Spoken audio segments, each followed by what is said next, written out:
Magandang araw po sa inyong lahat. Sir Gavin Hinangaan, Ma'am Elma, may mensahe ngayon. Alin po natin lahat dyan dito sa ating video.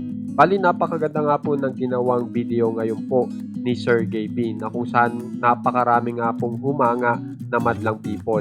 Ang title po ng video niya ngayon o vlog niya ngayon ay Pera o Boboyong, na kung saan ay isang game na may papremyo. At umabot nga po sa 75,000 po ang pwedeng mapanalunan nito pong nanalo dito po sa game na ito.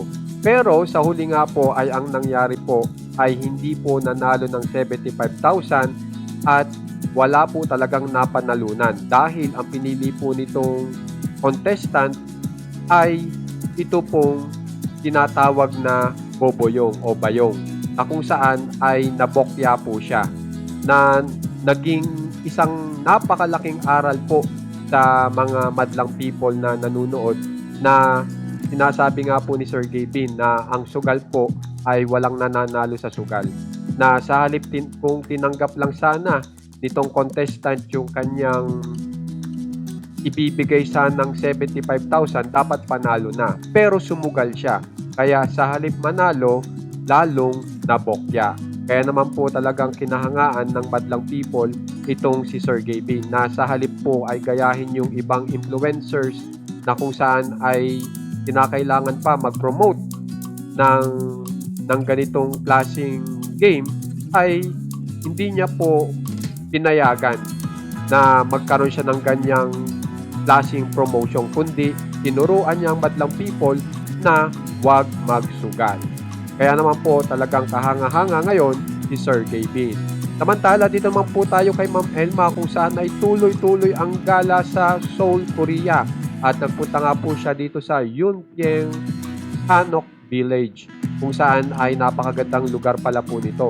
So panoorin po muna natin itong bagong upload ni Ma'am Elma.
So kapansin-pansin nga po na talagang nag-e-enjoy po ngayon si Ma'am Elma sa Seoul, Korea.